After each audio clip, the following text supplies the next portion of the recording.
Selamat datang kembali di pembahasan mendalam kita. Hari ini, kita bakal ngulik kisah yang, inspiratif banget nih, dari Ali Webb. Betul, dia ini sosok di balik dry bar itu ya. Iya, bener. Sumber kita kali ini wawancara mendalam, di mana Webb sendiri cerita soal apa yang dia sebut kebenaran berantakan.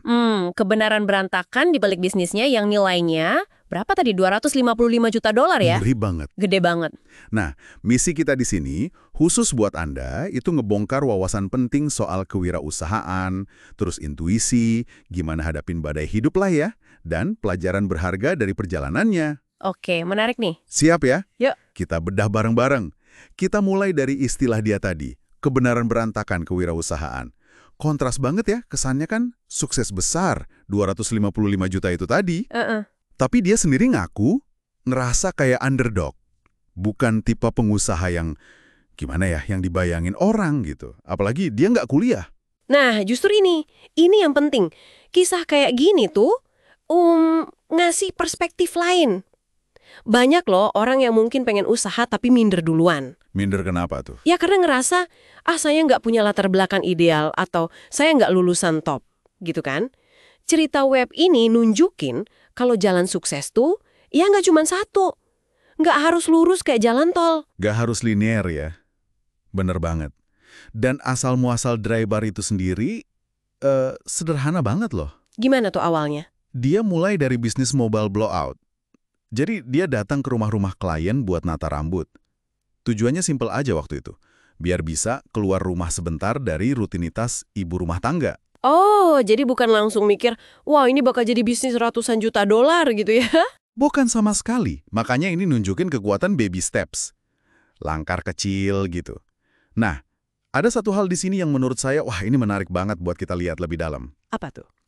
Yaitu tadi, gimana langkah kecil yang diawali dari passion dia, kecintaan dia sama nata rambut, melayani klien. Itu jadi fondasi kuat gitu. Nah ini nyambung ke gimana dia ngevalidasi idenya pas punya konsep dry bar. Dia nggak nanya ke temen aja gitu. Nah itu dia. Dia nggak cuma nanya teman atau keluarga, tapi dia minta masukan jujur dari klien yang udah pernah pakai jasanya. Klien mobile blowout-nya itu. Oke. Masuk akal, karena mereka target pasarnya yang asli ya. Jadi masukannya pasti lebih relevan. Betul. Nah, ngomongin masukan, kita geser dikit ke intuisi versus delusi. Ini konsep yang Webb sering bahas. Intuisi lawan delusi. Gimana tuh bedainnya katanya? Jadi, intuisi itu kan dengerin suara hati ya. Tapi kata Webb, hati-hati, jangan sampai itu jadi delusi. Delusi itu pas kita nutup mata dari red flags atau tanda bahaya yang sebenarnya udah ada. Wah, ini tricky ya. Banyak orang mungkin kejebak di sini. Gimana dia belajar bedainnya? Ada tipsnya nggak? Dia belajarnya ya, lewat pengalaman pahit seringnya. Abis kejedot baru sadar gitu. Tapi dia jadi ngelihat kalau kesalahan sama tanda bahaya itu, kalau direnungin lagi, itu kayak hadiah pembelajaran. Kuncinya, kata dia, tetap dekat di dalam. Atau stay close in. Stay close in, maksudnya gimana tuh? Iya, benar-benar perhatiin dan percaya sama perasaan kita sendiri, intuisi kita. Kalau ada yang kerasa aneh, nggak enak, atau nggak bener, ya kemungkinan besar emang ada sesuatu. Jangan diabaikan. Oke. Jadi lebih peka sama feeling internal gitu ya? Betul. Ada cerita menarik soal ini. Kakaknya, yang juga partner bisnisnya kan? Iya, Michelle Lendor ya? Iya. Suatu hari bilang ke Webb, orang-orang di kantor tuh takut sama kamu loh. Wow, langsung ke intinya gitu ya ngomongnya. Reaksi Webb gimana? Iya, awalnya pasti defensif lah ya. Siapa sih yang suka dibilang gitu? Tapi setelah dia pikirin, dia nerima. Dia akhirnya ngelihat masukan jujur itu walaupun nyelekit sebagai hadiah. Hadiah buat introspeksi diri. Susah loh nerima kritik pedes gitu. Susah banget, tapi ini nunjukin pentingnya, beginner's mindset itu tadi. Pola pikir pemula. Maksudnya gimana tuh, beginner's mindset? Ya, mindset kalau kita tuh selalu terbuka buat belajar, nggak ngerasa udah paling tahu segalanya. Ada kekuatan loh sebenarnya pas kita berani bilang, saya nggak tahu. Bener juga ya. Keterbukaan sama masukan ya, meskipun sakit di awal itu penting banget buat pertumbuhan. Buat diri sendiri, buat perusahaan juga. Webb belajar kalau jadi pendiri itu nggak harus selalu punya semua jawaban.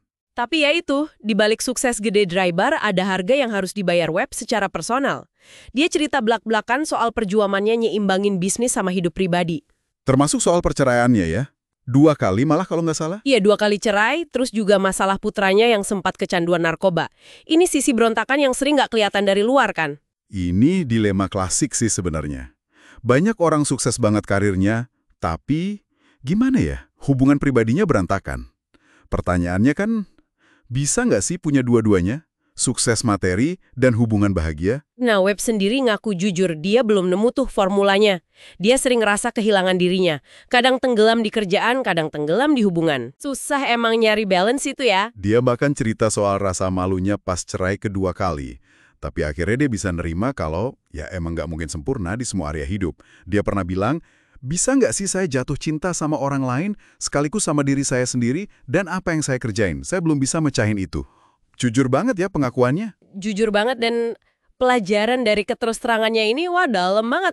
Pentingnya ngobrol jujur, pertama sama diri sendiri, terus ya sama pasangan. Harus peka juga sama perubahan dalam hubungan ya. Iya, peka, terus berani nerima kalau hidup itu ya nggak pasti. Dan yang penting, ngelihat kesulitan atau patah hati itu bukan akhir segalanya. Tapi kayak obat atau guru. Obat yang pahit, guru yang galak, tapi berharga. Jadi intinya buat Anda yang dengerin nih, apa sih kisah web ini ngingetin kita kalau sukses itu bisa datang dari jalan yang nggak disangka-sangka? Bahkan buat yang ngerasa underdog sekalipun. Betul. Terus penting banget buat ngasah intuisi, tapi kuping juga harus tetap terbuka lebar buat dengerin masukan. Dan yang paling penting mungkin, ya nerima kalau kebenaran berantakan itu, ya bagian dari hidup, tantangan, gagal, nggak sempurna, itu semua paketnya. Nggak bisa dihindari ya? Nggak bisa. Dan perlu kita ingat juga, ngejar sempurna di semua hal barengan itu ilusi aja. Yang lebih realistis itu ya sadar diri, terus mau belajar, mau tumbuh, dan berani ngobrol jujur, walaupun kadang nggak anak. Oke. Nah, sebagai penutup nih, kita mau kasih satu pertanyaan buat Anda renungin. Boleh. Belajar dari pengalaman Webs soal resiko kehilangan diri pas ngejar sukses atau tenggelam dalam hubungan, gimana caranya Anda bisa secara sadar ngejagain di diri Anda, nilai-nilai Anda, tujuan Anda, biar tetap utuh. Pertanyaan bagus. Bahkan pas Anda lagi sibuk banget ngejar mimpi besar atau ngebangun hubungan yang dalam gitu. Apa ya, satu langkah kecil aja deh yang bisa Anda lakuin hari ini buat mulai latihan tetap dekat di dalam. Mendengarkan suara hati Anda sendiri? Langkah kecil ya. Iya, baby steps lagi. Coba direnungkan ya. Terima kasih banyak sudah menyimak penelaahan kita kali ini.